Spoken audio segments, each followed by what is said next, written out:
বাংলাদেশের পরিস্থিতি আরো ভয়াবহ হয়ে উঠছে। নিরুত্তাপ ইউনূস সরকার। শুধু ভারত নয়, বিশ্ব জুড়ে প্রতিবাদ ছড়িয়ে পড়েছে। যে ছবি আপনারা দেখতে পাচ্ছেন টাইম স্কয়ারের ছবি। Our former foreign minister throughout the world.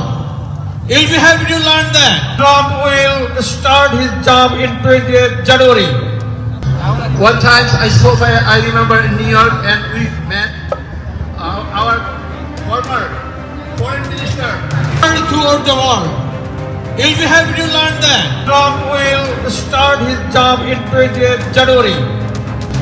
One time I remember in New York and we met our former. ওপার বাংলা থেকে এপার বাংলায় পড়তে এসেছেন যারা, তেমনই এক ছাত্রী। তার কি অভিজ্ঞতা, তিনি কতটা উদ্বিগ্ন দেখুন। ওপার বাংলা আসলেই বদলে গেছে। এখন যে সিচুয়েশন সেটা দেখে একটু তো ভয় লাগছে যে আমি এখানে যেহেতু পড়ছি, ছুটিতে বাড়ি গেলে আমি আবার এখানে ফেরত আসতে পারবো কি না, কারণ যে কোনো সময় যে কোনো কিছু হয়ে যেতে পারে। আমরা জানি যে আপাতত ভিসা বন্ধ আছে, ট্যুরিস্ট ভিসা বন্ধ আছে। আমি স্টুডেন্ট ভিসাটা করিয়েছি অনেক কষ্টে, কারণ আমি স্লট পাচ্ছিলাম না।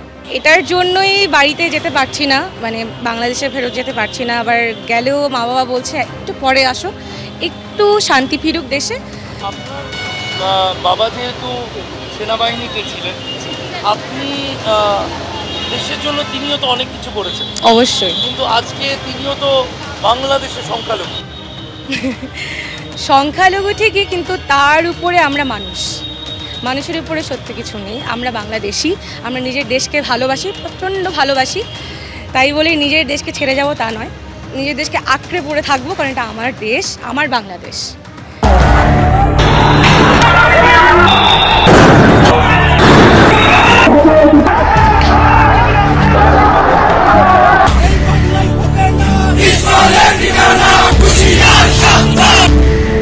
কিছু বাংলাদেশি মুসলিম যুবক আমাকে ধরে আমাকে জিজ্ঞাসাবাদ করে কোথায় থাকিস।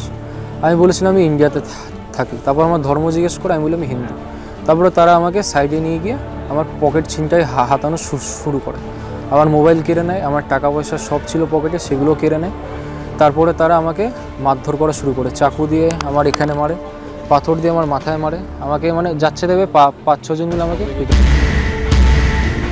ওরা বলছিল যে তুই ইন্ডিয়ান হিন্দু, তুই কেন আমাদের দেশে আসবি, এই বলতে বলতে মারছিল। আশেপাশের মানুষের কেউ সাহায্য করেনি, কেউ সাহায্য করতে আসেওনি। আমার খুব ভয় লাগছে, দিদিকে যে আবার বাংলাদেশে পাঠাবো, সেটা আমি নিজেকে সামনে রাখতে পারছি না যে দিদিকে আসলে পাঠালে যে কী হবে ওখানে জানি না। আতঙ্ক রয়েছে, এখন ওখান থেকে বেঁচে ফিরতে পারবো কিনা এটাই বড় আতঙ্ক। ভারতের পতাকা নামিয়ে রেখে তাদের পাতে পারাচ্ছে, তার ভারতের পণ্য বর্জন করতেছে। ভারতের দালাল এটা ওটা বিভিন্ন কথা বলছে, বাংলাদেশের লোক সমস্ত পণ্য বর্জন করবে। আমার ছেলে, হাজবেন্ড, আমার শ্বশুর শাশুড়ি সবই আছে, আমার যেতে হবে, কি করবো। এই যে আমি ওখানকার এমার্জেন্সি নাম্বারে কল করি 999-এ, সেখান থেকে উল্টো আমাকে জেরা করা শুরু হয় যে তুমি ভাই কেন এসছো, বাংলাদেশে কার বাড়িতে এসছো, কিরম বন্ধু লাগে, এইসব আমাকে জিজ্ঞাসাবাদ করা হয়।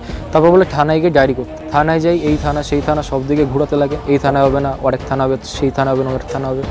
চিকিৎসা করলাম, প্রায় একটা প্রাইভেট হসপিটাল গেলাম, সেখানে বললো এইখানে হবে না, অন্য একটা হসপিটাল হবে। এই করতে করতে ঢাকা মেডিকেল কলেজে যাই আমি। তারপর আমার চিকিৎসা করে ওখানে কোনোরকমভাবে অনেক রিকোয়েস্টের পর পুলিশ কেস হয়নি। আমি পরের দিন সকালেও চেষ্টা করেছিলাম করার, কিন্তু ওখানকার এলাকার কিছু নেতারা, উকিলেরা, ওরা এসে আমার ওই পরিচিতের ফ্যামিলিকে প্রচণ্ডভাবে শাসায় যে আমি তো কেস করে চলে যাবো, তারপর তোমাদের কি হবে, তোমার ছেলে আছে। আমি তো গেছি ধর্মের নামে, কিন্তু ওখানে যাইয়ে দেখি যে বিশৃঙ্খলা আমাদের প্রতি যে অত্যাচার করে, ওখানে হচ্ছে মারামারি, হাঙ্গামা, লুট, ছিনতাই, এগুলো হচ্ছে। উৎকণ্ঠা নিয়ে তো অবশ্যই ফিরছি, কারণ দুই দেশের মধ্যে সম্পর্ক অনেকটা অবনতি ঘটে গেছে। পথে ঘাটে আমাদের এরকম যারা ধর্মভীরু তাদের দেখলে তাদের লুটপাট। আমি একটা ওষুধ কিনতেছি, তাও আমি ঠিক মতন ওষুধ কিনতে পারি না। বলে যে ভারতে যারা এসে ভারত থেকে তাদের ওষুধ দেওয়া যাবে না, পেঁয়াজ রসুন বন্ধ করে দিচ্ছে, আমাকে বর্ডার সিল করে দেবে, এই দানায় বানায় যা না আসে তাই অক্ষত পয়সা গালিগালাজ।